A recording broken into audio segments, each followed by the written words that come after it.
21장 1절에서 12절까지 말씀입니다. 잠언 21장 1절에서 12절까지 말씀 교독합니다. 오늘은 6월 9일 토요일 아침입니다. 6월 9일자 본문 잠언 21장 1절에서 12절까지 말씀 교독하겠습니다. 왕의 마음이 여호와의 손에 있음이 마치 분물과 같아서 그가 임의로 인도하시느니라. 사람의 행위가 자기 보기에는 모두 정직하여도 여호와는 마음을 감찰하시느니라. 공의와 정의를 행하는 것은 제사 드리는 것보다 여호와께서 기쁘게 여기시느니라. 눈이 높은 것과 마음이 교만한 것과 악인이 형통한 것은 다 죄니라. 부지런한 자의 경영은 풍부함에 이를 것이나 조급한 자는 궁핍에 이를 따름이니라. 속이는 말로 재물을 모으는 것은 죽음을 구하는 것이라. 곧 불려다니는 안개니라. 악인의 강포는 자기를 소멸하나니 이는 정의를 행하기 싫어함이니라. 죄를 크게 범한 자의 길은 심히 구부러지고 깨끗한 자의 길은 고도니라. 다투는 여인과 함께 큰 집에서 사는 것보다 움막에서 사는 것이 나으니라.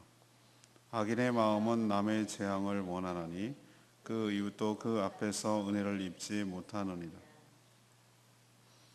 거만한 자가 벌을 받으면 어리석은 자도 지혜를 얻겠고 지혜로운 자가 교훈을 받으면 지식이 더하리라. 의로우신 자는 악인의 집을 감찰하시고 악인을 환난에 던지시느니라. 아멘. 하나님은 사람의 마음을 감찰하실 뿐만 아니라 임의로 인도하시는 분입니다. 하나님은 공의와 정의를 행하는 것을 제사를 드리는 것보다 더 기뻐하십니다. 하나님이 죄악으로 규정한 것을 계속 저지르며 살아가면 끝내 하나님의 심판을 받아 죽을 수밖에 없습니다. 특히 남이 망하는 것을 바라는 악한 마음은 어떤 은혜도 받을 수 없고 하나님께서 환난에 던지십니다. 오늘 말씀은 키워드는 감찰이고 오늘 질문은 지혜로운 사람은 무엇을 더 의식하면서 살아갑니까? 지혜로운 사람은 무엇을 더 의식하면서 살아갑니까? 이것이 오늘의 질문입니다. 첫 번째 2절 말씀 근거로 하나님이 공의로운 삶을 제사보다 더 기뻐하신다는 것을 의식하면서 살아갑니다. 공의로운 삶을 제사보다 더 기뻐하신다는 것을 늘 의식하며 살아가는 것이죠. 사무엘 선지자가 했던 말씀도 어느 정도 상통하죠. 순종이 제사보다 나은 것이죠. 하나님께서 공의로운 삶을 제사보다 더 기뻐하신다는 것이요. 하나님의 관심은 종교적 행위가 아니라 우리가 살아가는 일상의 삶에 훨씬 더 관심이 많으세요. 특히 공의와 정의를 행하며 살아가는 것, 그런 삶을 거창하고 화려한 제사보다 더 기뻐하십니다. 우리가 신약 로마서에서 배웠듯이 로마서 12장 1절 2절 말씀처럼 사실은 그렇게 살아가는 삶이 하나님께 드려지는 산 제물이고 그 제물을 가지고 드리는 예배가 참된 예배일 줄로 압니다. 사람에겐 화려한 종교적 행위가 감동이 될지 모르지만 하나님은 2절 말씀처럼 하나님은 그런 행위를 하는 사람의 마음을 감찰하시는 분입니다. 그렇기 때문에 하나님은 겉이 아니라 그 마음이 중요하다는 것이고 어떤 동기로 공의와 정의를 행하느냐가 훨씬 더 중요하게 보신다는 뜻이죠. 하나님께서 4절 말씀에 죄라고 분명히 규정한 것이 있어요. 눈이 높은 것, 마음이 교만한 것, 악인이 형통한 것, 이것은 모두 악한 것이다, 죄다라고 규정을 하고 있어요. 이걸 어떻게 죄라는 것을 압니까? 이것이 어떻게 악인 것을 알죠? 그것은 바로 2절에 있는 말씀처럼 하나님께서 그 마음을 감찰하지 않고는 이것들을 잘 알 수 없는 것들이죠. 그래서 하나님께서 그 마음을 감찰하신다고 말하는 것입니다. 하나님은 또한 마음만 감찰하시는 분이 아니에요. 통치자의 마음을 1절의 말씀 표현이 있습니다. 1절에 21장 1절 보면 통치자의 마음을 자신의 뜻대로 인도하시는 분이기도 합니다. 그래서 공의로운 세상을 이 땅에 실현하시는 분이에요. 그래서 우리가 기도를 해야 될 줄 믿습니다. 우리가 사람의 마음을 바꾸고 임의로 주장하고 이렇게 한다는 것은 여러분 거의 불가능한 거 아시죠? 사람 마음이 얼마나 변덕스럽고 그렇습니까? 근데 하나님께서 그 마음을 움직이시고 이끌어 가셔야 그것이 가능할 줄로 믿습니다. 그래서 우리가 기도가 필요한 것 같아요. 아직까지 내일 지켜봐야 되겠습니다. 우리가 중보기도실에서 그 중보기도 대상자를 올려놓고 하나님 이분이 주님께로 돌아오기를 간절히 바랍니다. 이미 우리 민주자매를 통해서 경험했지만 그래 기도를 했어요. 기도를 했단 말이죠. 근데 정말 놀랍게도 우리의 기도를 응답하셔서 저희가 먼저 연락한 것이 아닌데 그분이 연락이 왔어요. 와서 목사님 어린이들 예배 시간은 몇 시입니까? 어른들 예배 시간은 몇 시입니까? 자기 입으로 궁금해서 묻는 거예요. 정말 놀랍지 않으세요? 내가 깜짝 놀랐어요.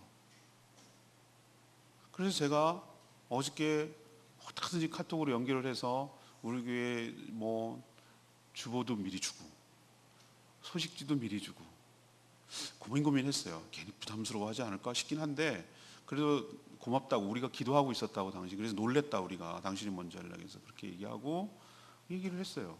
모르겠어요. 어떻게 효과가 나타나는지, 역효과가 나타나는지 모르겠지만 아무튼 제가 놀랄 일도 아니지만 하나님께서 하시는 일이지만 또 한 번 확인하는 일은 뭐냐? 우리가 기도하면 우리의 기도를 하나님께서 들으시고 그 상대의 마음을 움직이셔서 주관하셔서 인도해 가신다는 것, 당신의 뜻 가운데 인도해 가신다는 것을 우리는 또 한 번 확인하는 것이에요. 우리가 가장 강력한 전도는 어떤 의미에서는 기도예요. 기도. 어떤 의미에서는. 왜 그러냐면은 우리가 접촉을 하죠. 물론 그렇다 넉넉고 기도만 이런 게 아니라 구체적으로 어떤 분을 놓고 이름을 불러가면서 그분을 위해서 간절히 기도할 때 하나님께서 그 사람의 마음을 움직이시는 거예요. 자기는 자기가 왔다고 생각을 해요. 그렇지만 우리는 알고 있잖아요. 오늘 1절 말씀 분명히 나오잖아요. 사람의 마음을 움직이시는 분은 하나님이신 줄로 믿습니다. 우리도 예수 그리스도를 믿는 게 기적이에요. 나 같은 안 믿는 사람들이 우리는 원래 이런 생각해보세요. 여러분은 어떻게 살았는지 아시잖아요. 안 믿는 존재라니까. 원래는 죄악 가운데 살아가는 것이 너무 익숙하고 편해요. 우리는 예수를 믿는 것이 오히려 불편한 사람이에요. 근데 놀랍게도 하나님께서 우리의 발걸음을 인도하셨는데 난 내가 믿은 줄 알았죠. 아니요. 마음을 움직이시고 감동시키시고 발걸음을 인도하시고 이렇게 하신 모든 분들이, 모든 행위가 하나님의 주권 가운데, 하나님의 은혜 가운데 일어난 일인 줄로 믿습니다. 그래서 어떻게 보면은 이 은혜라는 거예요. 그래서 은혜라는 거예요. 내 발로 온 것처럼 보이지만 내가 아니라 하나님께서 인도하셨다는 거예요. 오늘 1절 말씀에 뭐라고 얘기합니까? 왕의 마음이 여호와의 손에 있음이, 왕의 마음이 여호와의 손에 있대요. 마치 본물과 같아서 그가 이렇게 물길을 인도하듯이 인도해 가시느니라. 요즘 우리나라를 이제 이번 화요일날 미국 정상회담이 열립니다만 두 사람이 지도자로 됐을 때 아이고 당분간은 물 건너갔다. 트럼프가 됐을 때 미국 아이고 이제 틀렸다. 김정은이 저렇게 만들 때 아유 이건 전쟁이나 안 났으면 좋겠다. 이렇게 생각을 했는데 아니 이 두 캐릭터 강한 사람들이 둘이 만나갖고 원래 캐릭터 강한 사람끼리 통하는 게 있거든요. 뭔가 한 방 이렇게 딱 주고받고 그런 게 있거든요. 뭔가 업적을 남겨야 되고 자기가 리더십을 과시하고 트럼프 같은 경우는 노벨상을 받고 싶어하고 막 인기 이런 정말 그 사람이 돈이 없어요. 뭐가 없어요. 어마어마한 부자입니다. 그런데도 뭐 하나 딱 찍고 싶냐면 인생에 노벨상 같은 거 명예를 얻고 싶은 거예요. 그것도 이렇게 붙이기가 얼마나 평화상밖에 딱 좋습니까? 종전을 합의하고 수교를 함으로 그 골치 아프던 북한을 갖다가 핵을 빼내고 우리가 평화를 시대를 한반도에 도래했다. 동북아의 평화를 이러면 평화상이잖아요. 하나님이 희한하게 하시는 것 같아요. 저는 그냥 그렇게 느껴져요. 이봐라. 이거 사람이 할 수가 없는 일이네. 이걸 어떻게 그들의 마음을 주장하지? 저들의 마음을 어떻게 이렇게 움직여 나가시지? 라고 하는 것은 정말 사람이 했다고 할 수가 없는 거예요. 아직 결과가 나와서 섣불르기지만 분위기가 보면은 좋은 쪽으로 지금 가고 있는 것 같아요. 결과가 아직 좀 더 있어야 되지만. 아무튼 오늘 1절 말씀이 저는 이 말씀 읽으면서 곱씹고 또 곱씹게 된 거예요. 아, 그렇구나. 이게 우연이 아니구나. 이게 하나님이 주관하시는 거구나. 손바닥 안에 있구나. 지네는 자기들이 뭐 하는 것처럼 보이지만 아, 이들의 마음을 주관하시는 분이 하나님이시구나 라는 것을 또 한 번 알 수 있는 것이죠. 그러니 우리는 더욱더 하나님 앞에 거룩하게 살아가야 될 필요가 있는 줄로 믿습니다. 다시 한번 질문으로 돌아갈까요? 지혜로운 사람은 무엇을 더 의식하며 삽니까? 첫 번째는 뭐라고요? 공의로운 삶을 세사보다도 훨씬 더 기뻐하신다는 것을 의식하며 살아갑니다. 하나님은 어떤 분입니까? 마음을 감찰하시는 분이고 그 마음을 주관하시고 인도하시는 분입니다. 그 안에 숨길 수가 없고 내 마음대로 될 수도 없습니다. 그러니 화려한 종교적 행위보다 공의로운 삶을 살아가는 것을 힘쓰는, 신경쓰는, 의식하는 저와 여러분 되기를 소망합니다. 두 번째 얘기는 7절 말씀. 하나님이 보시기에 악한 삶은 반드시 심판한다는 것을 의식하고 살아야 돼요. 어리석은 인간은 악한 삶을 살아도 즉각적인 형벌이나 심판이 없으니까 점점 어떻게 되죠? 대담해져요. 그리고 둔감해져요. 그리스 신화에서 나오는 것처럼 우리가 뭐 하나 잘못했으면 벼락이 꽝 떨어지고 이런 식으로 살면 아마 조심해야 될 사람들 많을걸요. 벼락 맞을 사람들이 많기 때문에. 여러 가지 잘못하다가 뭐 꽝 그러면은 깽깽 그러고 이렇게 할 사람, 그러면은 더 효과적일 것 같은데 하나님께서 왜 그렇게 안 하시지? 기다리고 참고 기다려서 회개하길 기다리는 거예요. 모르는 게 아니고. 근데 지혜로운 사람은 어떻다는 겁니까? 그러니까 어리석은 사람은 어떻게 하는 거죠? 죄를 짓고 잘못해도 즉각적인 형벌이나 심판이 안 돼가니까 이래도 되나 보다, 모르나 보다, 뭐 이렇게 살아도 되나 보다, 이런 식으로 점점 둔해지고 둔감해지고 대담해지는 것이 어리석은 사람이라고 그랬어요. 그러면 반대로 지혜로운 사람은 어떤 사람입니까? 네, 죄에 대해서 뭐한 사람이에요? 예민한 사람이에요. 죄는 회개하기 전까지는 없어지지 않고 반드시 거기에 상응하는 심판이 있다라는 것을 명심하고 살아가는 것이에요. 이게 예민한 거죠. 의식을 하는 것이죠. 그래서 속이는 말로 재물을 모으는 것을 곧 뭐라고 생각합니까? 죽음이라고 생각합니다. 죽음. 6절에 보이세요? 속이는 말로 재물을 모으는 것은 죽음을 구하는 것이다. 끝에 가면 죽음을 구하는 것이란 말이죠. 쉽게 말해서 사기치는 거. 남을 돈을 갖다가 쉽게 거짓말을 쳐가지고 이렇게 미끼를 던져가지고 유혹해서 넘어뜨려서 그렇게 살아가는 거. 이게 바로 죽음을 자초하는 거라는 거잖아요. 그렇게 모은 재물이 그러면 영원히 자기 것이 되냐? 아니라고 말씀드리잖아요. 영원히 자기 것이 되는 것이 아니라 6절에 뭐처럼? 불려다니는 뭐처럼? 안개처럼 손에 잡히지 않고 흩어진다는 거예요. 여러분, 안개가 실체가 있는 듯 하지만 조금만 햇빛이 나거나 바람이 불면 싹 사라지는 것이 안개잖아요. 그러니까 불이한 방법으로 남을 속여서 재물을 얻는 재물은 그런 식이라는 거예요. 저는 내가 열심히 노력하고 정당한 대가를 받지 않고 모은 재물은 이런 식으로 빠져나가요. 제가 말씀드렸죠? 로또 맞았다. 로또 맞아가지고 그 사람들이, 사회학자들이 그것을 추적했어요. 그 결과가 어떻게 됐는지. 반 이상이 불행해요. 반 이상이. 그리고 다 뭐라고 얘기하냐면, 그 불행한 사람들, 내가 차라리 이걸 맞지 않았으면 그냥 평범한 일상을 살았을 건데 그래서 제가 너는 로또 맞았다라는 표현이 아주 적절한 표현. 맞은 거예요. 두드려 맞은 거예요. 로또한테 맞은 거예요. 그건 축복이 아니라 저주예요.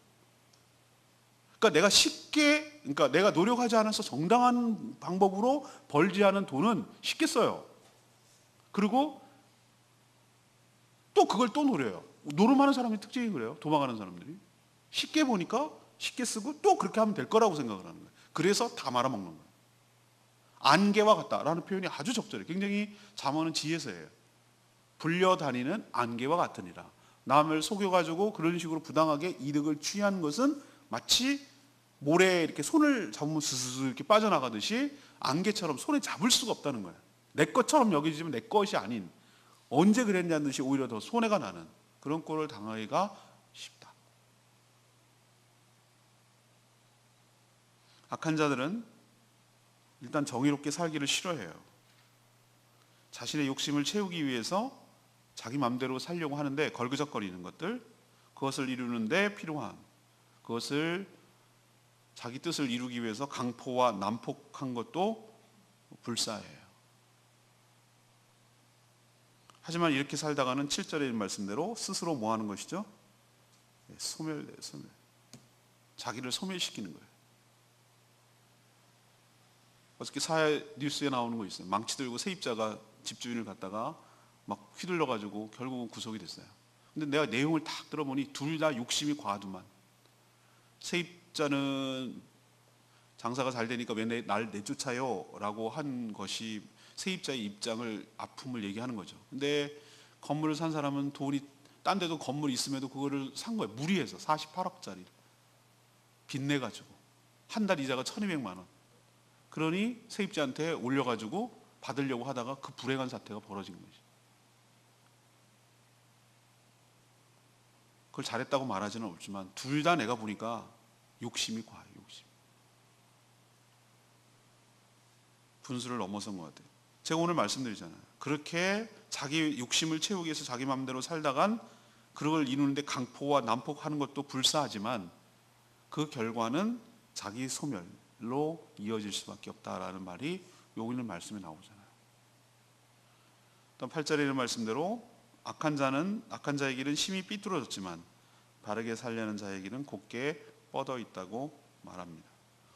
오늘 두 번째로서 얘기하는 것, 지혜로운 사람은 하나님의 마지막 심판을 늘 의식하면서 살아가는 것, 이것이 오히려 지혜로운 삶인 줄로 믿습니다.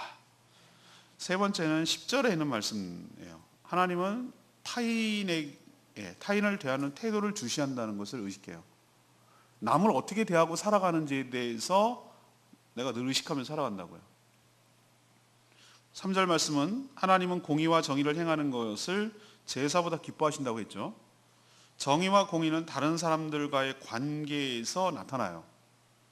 아니 홀로 공의롭고 정의로운 게 뭔가 이상하잖아요. 어색하잖아요. 혼자 공의롭고 정의롭다는 게 뭡니까? 공의와 정의 이런 것은 더불어 함께 살아가는 이 사회와 공동체, 이 세상에서 나타나는 가치관이지 홀로 있을 때 공의로운 게 뭐고 홀로 있을 때 정의로운 게 뭐죠? 그건 좀 안 맞아요. 이것은 더불어서 함께 살아갈 때 옳고 그름의 문제가 더 분명하게 드러난단 말이죠. 자신에게 유리하지 않도록 바르게 살아가는 삶, 예를 들면 똑같이 기회를 주고 그 결과에 승복하는 삶, 부당한 방법으로 이기려 하지 않는 삶, 이런 삶이 함께 살아가는 공동체에서 나타날 때 공의로운 사회, 정의로운 사회라고 얘기해요. 원래 공의롭고 정의롭지 못한 사회가 이런 구호를 많이 내세워요. 본인은 하는 그 전통 시대 때 국가 프레이즈 이렇게 가치가 뭔지 정의사회 구현이었어요. 정의사회. 폭력으로 막 누르니까 정의는 자기 힘에서 나온다고 정의사회 구현이었어요. 아직도 생생해요. 대학생 때잖아요. 근데 오히려 거꾸로 정의가 없는 것이, 공의가 없는 것이죠. 자, 오늘 말씀편을 보면 하나님은 다투는 여인과 넓은 집에서 사느니 차라리 혼자 움막에서 사는 것이 낫다, 이런 표현도 거기 들어있고, 또 남이 재앙을 받는 것을 원하는 태도, 10절에 보여요. 악인은 남의 재앙을 원한다고 그랬어요. 그죠? 남이 잘 되는 꼴을 못 본다고, 남이 망하는 걸 보고 싶어 한다고. 그런 자는 그 이웃도 그 앞에서 은혜를 받지 못할 정도로 야박하고 인식 고약한 사람들, 그런 사람은 하나님께서 벌을 받는다고 그랬어요. 거만한 자도 벌을 받는다고 그랬죠. 11절에. 이 모든 것들이 전부 뭐를 얘기하고 있는 거죠? 공통점이 있다면 전부 다 남을 대하는 그 사람의 태도에 대해서 얘기를 하고 있는 거예요. 의로운 자는 거꾸로 남이 잘 되기를 바라고 안 되면 마음이 아파해요. 그렇죠? 불쌍히 여기잖아. 어머, 난 모르는 사람인데도. 그렇잖아요? 나는 직접적으로 대면한 적이 없어. 그렇지만 어떤 불행을 보면 어머 어떡하니 뭐 이렇게 그런 마음이 들잖아요. 근데 악한 사람은 어떻습니까? 그렇게 생각하지 않아요. 거기다가 진짜 독서를 퍼붓는단 말이죠. 반대로 악한 자는 남이 망하면 기뻐하고 잘 되면 시기하고 질투하고, 이게 악한 마음이에요. 그래서 하나님께서는 악한 자를 어디에 던지신다고 그랬어요?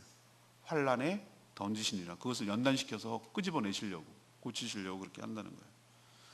우리가 세 번째 신경을 써야 될 것은, 하나님은 내가 남을 어떻게 대하는지 그 태도와 마음을 유심히 보고 계신다. 그러니까 마음 잘 써야 된다. 특히 남을 대하는 태도 잘 마음을 가져야 된다. 남 잘 되는 거 배 아파하고 망하는 거 좋아하고 이렇게 살아가는 거 하나님 기뻐하지 않으신다. 오늘 저는 레마의 말씀이 1절 말씀, 아까 굉장히 요즘 우리나라 정세와 관련지어서 아까 한참 설명했지만, 왕의 마음이 여호와의 손에 있음이 마치 본물과 같아서 그가 임의로 인도하시느니라. 왕 통치자의 마음이 누구의 손에 있다고요? 여호와 하나님의 손에 있어요. 그래서 하나님은 자신이 원하는 대로 물길처럼 통치자의 마음을 바꾸도록 인도하셔서 당신의 거룩한 뜻이 이 땅에 실현되도록 이렇게 이끌어 가시는 분인 줄로 압니다. 제가 아까 말씀드렸죠. 요즘 한반도를 둘러싼 이제 기도를 해보면, 우리나라를 놓고 이렇게 기도를 해보면 오늘 1절 말씀이 그렇게 와닿는 거예요. 아, 그렇구나. 그걸 확연하게 알 수가 있어요. 사람이 하는 것처럼 보여도 보이지 않는 하나님의 손길이 그 마음을 움직여가고, 우리 민족이 하나님께서 70년, 지금 우리나라가 48년도에 해방이 되었잖아요. 그래서 올해가 2018년, 그러면 몇 년이죠? 70년. 70년 맞죠? 그 정도 됐는데, 이스라엘 백성들이 바벨론의 포로가 끌려갔을 때 70년 만에 다시 되돌아왔어요. 다시 해방이 되어서 되돌아왔어요. 사실 우리가 원해서 분단된 게 아니에요. 강대국 그 전까지 올라가면 일제 강점기 때문에 이런 비극이 일어나게 된 거고, 그 전까지 더 거슬러 올라가면은 국제 정세를 제대로 파악하고 분별하지 못해서 쇄국 정치를 갖다가 이렇게 어떻게 지금 세상이 돌아가는지도 모르고 그러고 살아갔던 무지몽매한 사람들 때문에 그런 것도 있고, 대처하지 못하고, 또 일제시대 때까지 하고, 원인은 자꾸 따지자면 역사라는 게 이프라는 게 없지만, 그래서 우리는 원하지 않게 우리 스스로 독립을 하고 했다면 이런 일이 없을 텐데, 강대국에 의해서 38선이 거지고, 분단이 우리가 원해서 된 것이 아니었어요. 근데 마치 자기네들이 해놓고 우리의 책임인 것처럼 얘기를 해요. 자기들 책임. 이거 힘이 없는 우리들의 문제이기도 해요, 이거는. 그래서 하나님께서 이제는 사람의 힘이 아닌 하나님께서 이 민족과 이 나라를 불쌍히 여기사 우리들의 간절한 기도를 들으시고, 특히 북한 지하에서 신음하고 있는 저 북한의 성도들, 그리고 아직까지도 김일성 교라는 그 사종교에서, 사이비 종교에서 눈이 멀어서 살아가는 저 불쌍한 동포들에게 복음을 듣고 해방시키고, 죄와 사망과 사단은 화신으로 나타나는 것이 잘못된 권력자로 나타날 수도 있기 때문에 그 사단의 권세로부터 해방시켜서 진정한 행복과 자유와 영생을 누리도록 하기 위한 조치로 하나님께서 일을 시작하시는 것이 아닐까. 이런 희망, 이런 하나님 앞에 희망을 갖는 것이죠.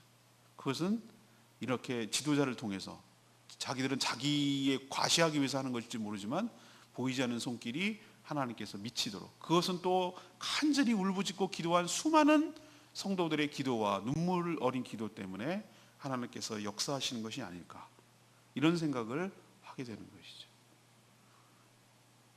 특히 나라 민족을 위해서 기도할 때이지만, 지금이야말로 며칠 앞두고, 물론 지금 지방선거도 앞두고 정말 기도할 게 너무너무 많아요. 제대로 된 지도자 나와가지고, 여러분 지도자 한 번 잘못 뽑으면은 얼마나 큰 폐단이 있는지 우린 지난 정권 때 보면 알잖아요. 사람 하나 잘못 뽑았을 뿐인데 나라가 말아먹어요. 그러니까 사람 잘 못 뽑아요. 기도하고 신중하게 돼. 뭐 때문에 이런 식으로 하면 안 돼. 어떻게 하면 하나님의 공의가 잘 실현될 수 있는 인물인지에 대해서 깊이 생각을 해야 돼. 하나님께 기도하고 물어야 돼요. 그냥 인정에 끌리고 뭐 때문에 끌리고 이런 식으로 하는 것이 다 놓고, 저도 묵상한다니까요. 묵상 선거 그거 자료 갖고 온 거 보고 이렇게 본다니까. 유심히 공약도 보고 뭐 하는지 보고 다 본다니까요. 왜 그러냐면은 그거를 보고 잘 뽑아야 돼. 그래야 이 제주도가 정말로 살기 좋은 땅으로, 공의와 정의가 사라지는 땅이 아니라 공의와 정의가 온전히 세워지는 땅으로, 이 자연 가치가 잘 보존되는 땅으로, 제주도의 가치를 허무는 것이 아니라 잘 살릴 수 있는 땅으로 이렇게 만들 수 있는 지도자가 필요하단 말이에요. 그리고 북미 정상회담, 이게 나랑 상관없는 결이라 굉장히 상관이 있습니다. 여기서 해야, 잘 돼야 평화협정 끝내고 종전협정 끝내고 평화협정 가고 북미 수교까지 가고 그렇게 되고, 핵이 없는 상태 전제로 그렇게 되면 서로 교류가 평화롭게 이루어지고 그러다 보면 자연스럽게 통일이 되는 거예요. 이게 연착륙이에요. 오히려 그냥 지금 팍 무너져가지고 이렇게 통일되면 그 비용을 우리가 다 떠안아야 되는데, 서서히 이런 상태로 있으면서 교류가 되고 북한이 훨씬 더 발전한 상태에서 통일한다면 우리가 리스크가 훨씬 주는 거예요. 자연스럽게 확 부러지지 않게 경착륙이 아닌 연착륙을 시킬 수 있는 좋은 기회가 오히려 될 수도 있어요.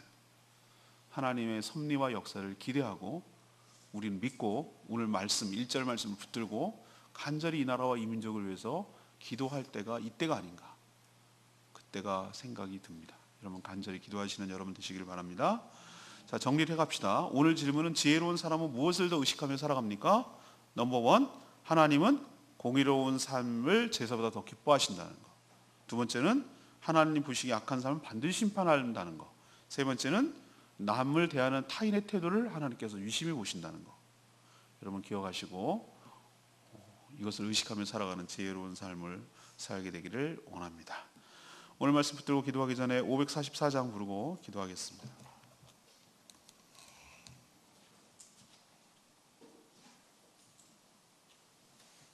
찬양지 544장. 내가 주인 삼아 모든 것 내려놓고. 544장입니다.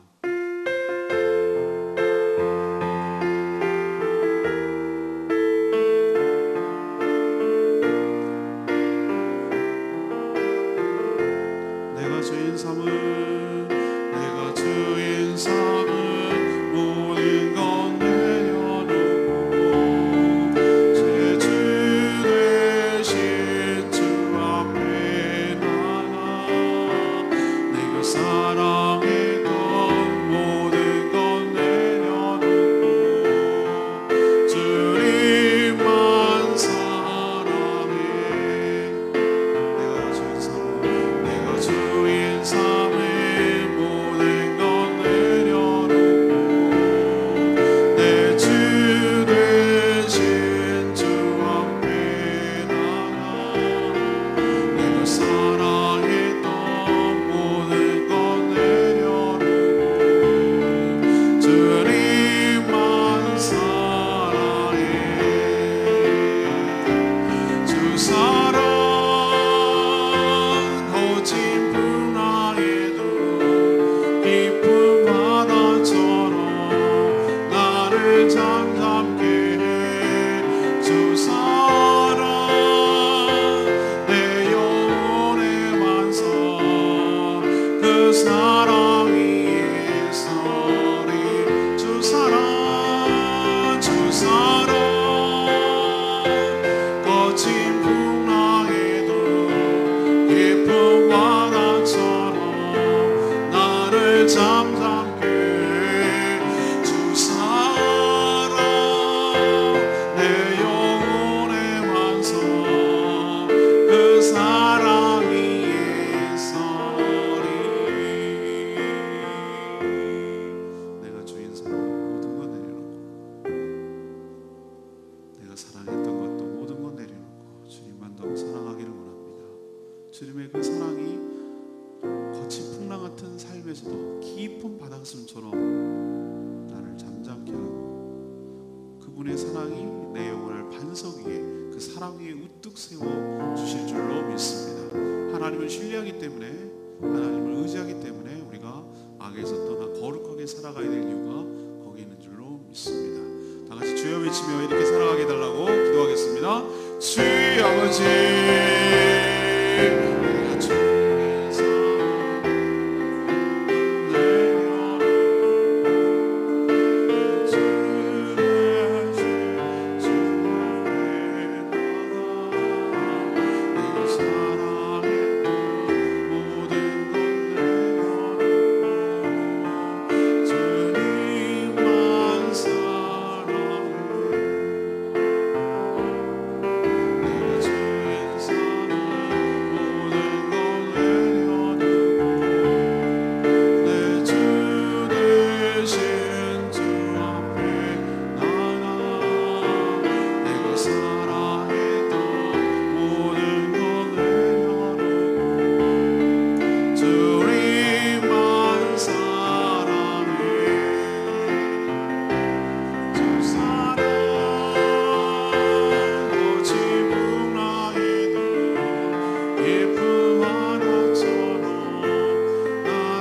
하나님께서 저에게 무엇을 더 원하시고 기뻐하는지 알게 해주시니 감사하고 그 말씀 명심하며 살게 하여 주시옵소서. 공의롭고 정의로운 삶을 제사보다 더 기뻐하심을 기억하고 우리의 거룩한 삶이 하나님께 산 제물로 드려지게 하여 주시옵소서.